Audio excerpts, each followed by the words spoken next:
Hello, everyone. This is Rabbi Ari Sachs of Congregation Beth Mordechai coming to you with another edition of this week's online Parashah class. I'm so glad you could join us to learn about this week's Torah portion of Parashat Tavo. Normally, when we'd be looking at this Torah portion, we would be having a long discussion about curses, as the vast majority of this Torah portion is devoted to curses. And if you go to a synagogue which reads the entire Torah portion this year, you will hear the curses. And in many of those congregations, the Baal Koreh, the one who reads the Torah, will utter the curses in a very hushed voice because you don't really want to hear them, and you're also going to read them very quickly because you really don't want to even hear them at all. So that would be what we would normally be talking about because it takes up so much of the Parsha, but because we are looking at the very first third of the Torah portion, we're actually not going to be dealing with the curses. In fact, what we're going to be working on is a selection in which God seems to be saying that everything is going to work out and I'm going to protect you. In fact, what we begin with is the moment in which the Israelites, when they enter into the land of Israel and they have their first fruits, they bring their first fruits to the temple, and when they do so, they actually have a stock blessing that they utter, which begins Arami Oved Arami Oved Avi, that my father was a wandering Aramean, that this is the same selection that is recited every Passover during the Seder, because in this little speech given by the Israelites when they come to the temple, we hear about how the history of the Israelites leads them to go into Egypt, and then out of Egypt God frees them, leading them eventually to the land of Israel. And we have a very, almost like very concise history of the Israelite people in this one selection, which leads to a lot of different midrashim, a lot of different interpretations from the rabbis, hence why it is used for the Passover Seder. But the idea in the Torah portion is that the Israelites bring the first fruits. They say, this is who we are, this is where we come from, we do this because you've commanded us to do so. Then the first fruits are made, then the first fruits are given, and then the Israelites say, now it's your turn, God, to follow through on your promise to us to protect. Look at one of the key lines that testifies to this idea.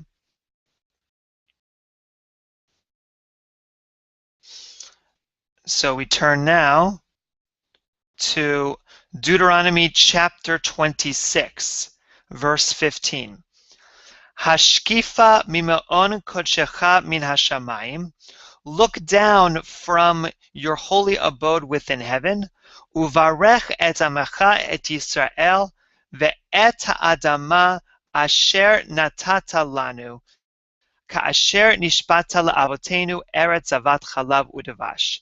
And bless your nation of Israel and the land in which you have given to them, that you have promised to our ancestors that it should be a land full of milk and honey. So this idea that now that the Israelites have given over the first fruits, that God will not only protect them, but will make sure that the land is full of the goodness that God promised our ancestors, is almost the reciprocation of the Israelites fulfilling their requirement to not only give the first fruits, but to be able to follow in God's footsteps, in God's laws. And in fact, Rashi makes a point to say that this promise is the fulfillment of a promise that God made earlier in the book of Leviticus. For that, we're going to turn now to Rashi's comment down below on Deuteronomy 26:15.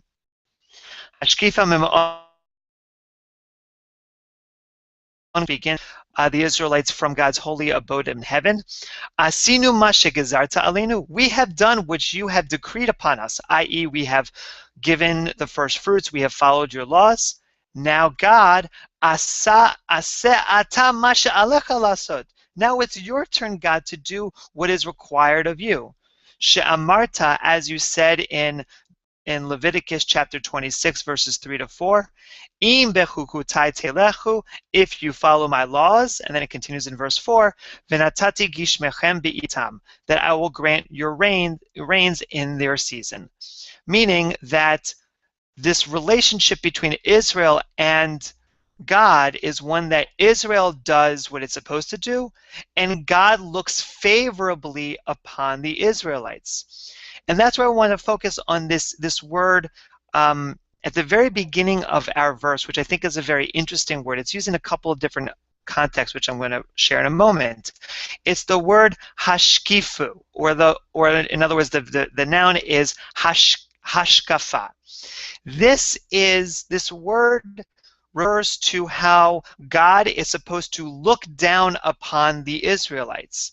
And in fact, it is used throughout the Bible to refer to moments in which, let's say, Abimelech is looking down at Isaac and Rebecca from a distance. So it's almost as if you are peering at someone. This idea of hashkafah. In a more modern context, the idea of the concept of a hashkafah is known as having a particular viewpoint, meaning that it is the way in which you see the world, in which you understand what it is that is happening. So, for instance, if you're talking about whether or not two people are going to get along, whether that's for marriage or in business or whatnot, you talk about them having hashkafot. And if they have different viewpoints, you say, oh, they have different hashkafas. They have different hashkafot. They have different ways of viewing the world around them. Meaning that it is not, that the Torah seems to be indicating that it's not just that God is going to act favorably upon the Israelites, but that it is because all of the Israelites do what it is that they're supposed to do, that God will look upon the Israelites favorably. Meaning that God is going to see the Israelites and have a positive view of them. That's interesting in our context, that the term hashkafah seems to indicate that God's going to have a positive view. Because, according to Rashi, that is not how the term hashkafah is used at all through the Torah. And for that, we're going to turn now to a comment he makes on Genesis chapter 18, verse 16. And we're going to understand the context of that verse in a moment, but first I want to give you Rashi's comment. Vayashkifu al pnei Sedom, and they looked upon the face of Sedom. And here's his important comment. Kol hashkafa shebamikra le'ra'ah. All outlooks in the Torah, all perspectives in the Torah indicates a perspective towards something regarding evil. Meaning that when the term hashkafah comes, it is referring to something that is evil. Except chutz mehashkifah mimeon kodshecha. Except, Rashi says, in the case of the term hashkafah that is used in our Torah portion, meaning that God is going to look down favorably from God's holy abode in heaven. And what is the reason that this hashkafah in our case is different than all other hashkafot and all other different moments in which the Torah is saying that God or that someone is looking down upon something that is evil? Why is our case for good? Shegadol koach motnot, for so great is the power of gifts for the poor, of motnot oniyim, shehofech midat rogez lerachamim. For the gifts, the power, so great is the power of the gifts for the poor that it changes the attribute of anger to mercy. Meaning that what Rashi is indicating here is that the Torah in our Torah portion is viewing the gifts of the Israelites as gifts of poor to something that to God who is higher than us, and that when the poor give so much of themselves, that it changes God's view from what is a naturally evil view of what it is that is happening to a view that is more positive. And that comes back down to this term hashkafah, which seemingly in its inherent meaning has a sense of evil. That when God is looking, when God uses this term hashkafah, it is used in the sense that there is evil in our midst. And that's the actual context of chapter 18, verse 16 in the book of Genesis, which we're going to turn to right now.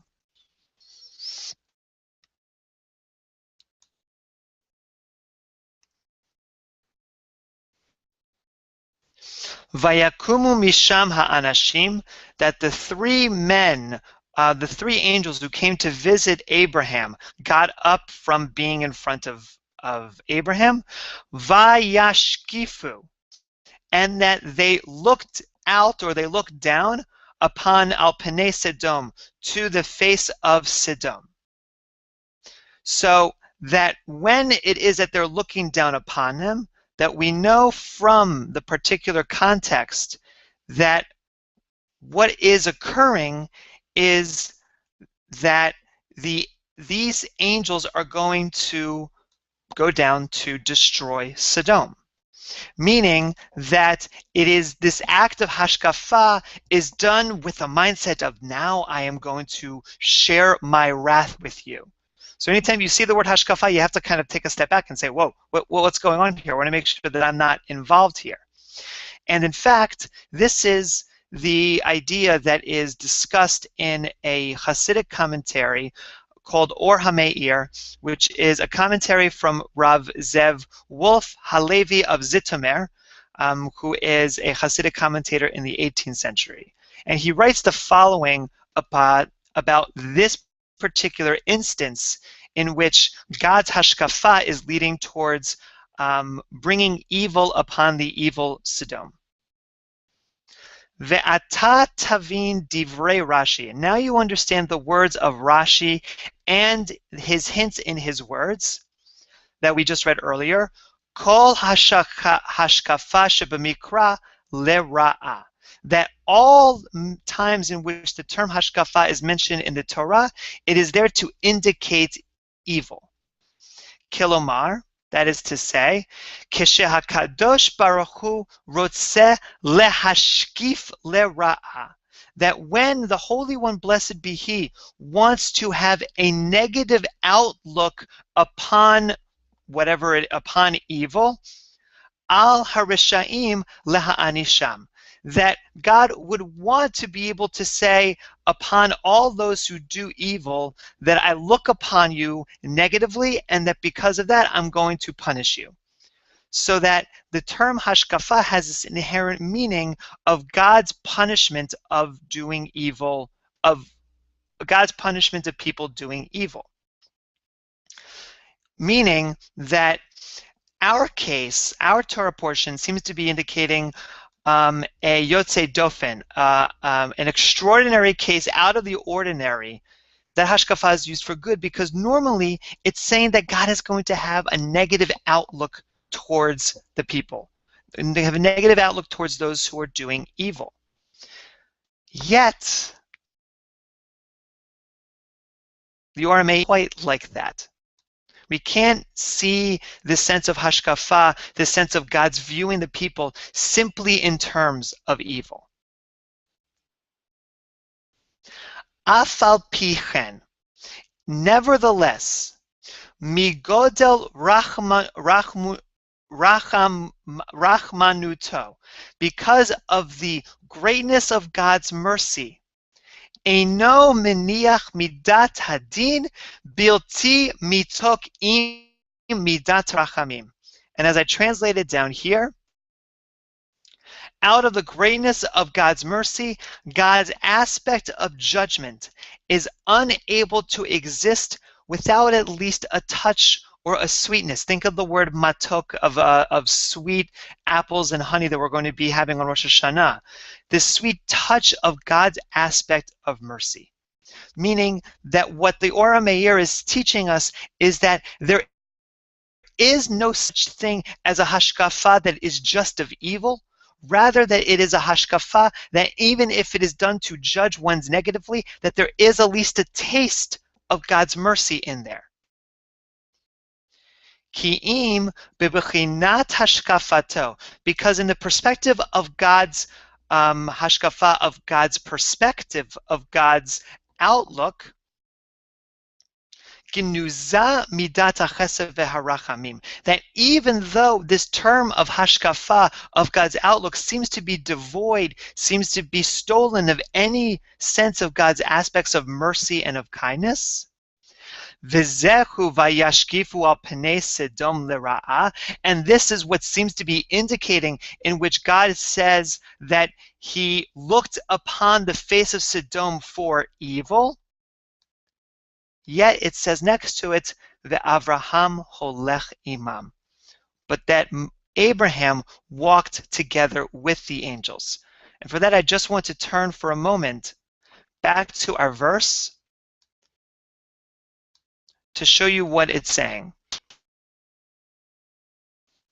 That in this verse, Vayakumu mishama anashim vayashkifu al pnei Sedom ve'Avraham holech imam lahashalacham. That the first half of this verse is pure God coming with a sense of judgment to judge the people of Sodom harshly. Yet the fact that Abraham walks together with the angels, the Or HaMeir reads that as to say that Abraham is bringing an aspect of mercy, an aspect of kindness, and that aspect that Abraham brings sweetens God's outlook, changes the perspective just enough that it is not just one of judgment, it is one that is also of mercy and of kindness. As the Or HaMeir continues here, the Avraham holech imam, and that when it says that Abraham walked with them, gam midat harachamim holech imam, that also this aspect of mercy goes with them. Lematek midat hadin, in order to sweeten this judgment from only becoming from that aspect of judgment. Lehafoch mira'a letova, in order to change the judgment from one of evil to one of goodness. So that, as we know in the story of Abraham and Sodom and Gomorrah, that because Abraham goes with the angels, that God tries to save Sodom. God tries to use that aspect of mercy in order to save the people. And so what we have here is this concept of hashkafah that, first, according to Rashi, is indicating that it's only referring to those moments in which God has a negative outlook towards the people. Yet in our version, we have the only positive moment in which hashkafah is seen as God looking favorably upon the Israelites. And then we have this case of Abraham sweetening the judgment so that hashkafah is not just of harsh judgment, but that it could also be one of mercy. And I think what all of these different parts are trying to teach us is that when we have when we come upon a moment in which we have to have a certain kind of perspective, that there is something that we can either bring into that moment, that there is something that we can have access to, which might change our perspective just a little. Now, this does not have any impact in regards to having a positive judgment, meaning if our natural tendency is to see the world with rose-colored glasses, this teaching does not necessarily exist. What this teaching is there for are those moments in which the outlook that we have, whether it's on something having to do with our own lives, whether it has something to do with what's happening in the world out there, that there is something telling us that we must look at this view negatively, that we must think that what is happening in this world is full of evil, and we're going to look at it with that perspective, that we have to take that step back for a moment and see, is there any way that we can change our view to have maybe a little bit of that sense of mercy and of kindness? Maybe we can have that little bit of a moment in which Abraham is there to say, don't judge so harshly. Maybe there is a way to look at this positively. And if we do that, if we were able to bring a little bit of Abraham towards those moments in which we have that negative view, then what happens is what occurs in our Torah portion, whereby we willingly give of ourselves. We willingly participate in what is happening in the world. We willingly give our fruits to the world and say that maybe I'm a little bit circumspect as to what's going to happen. Maybe I don't know if I should fully invest in my job. Maybe I don't know if I should fully invest with my family. Maybe I think that the world is all going to hell. But that if I give myself fully, if I give those first fruits of myself to the world, well, then God is going to look at us with that favorable sense of hashkafah. So that having a positive outlook can, even for just a split second, can perhaps motivate us to act upon that positivity, and that will lead us to investing ourselves in the world. And by doing so, we'll create a world in which God will look down and say, Tov v'hametiv, that it is a good world and it is a world that does good. And so my hope and my prayer for this parashah, a parashah that speaks so much about curses, but in this one moment speaks of the beauty of having a view that is positive in the world. And as we enter into this moment of the high holidays, as we talk about God as being in Midat Hadin, being on the throne of Al Kisei Midat Hadin, being on the throne of judgment, and that we ask for God to move from that throne of judgment to the throne of mercy, to include a little bit of that sweetness from Abraham to view us favorably. Then my hope is that we can take a look at all of our hardened perspectives, which may be more negative in nature, to say, how can we sweeten that a little bit? And when we sweeten that a little bit, that we will eventually be able to make this world a sweet place. And so that God will say that it is good and that you have done good. And with that, I want to wish you Shabbat Shalom. Take care and see you again next week. Take care.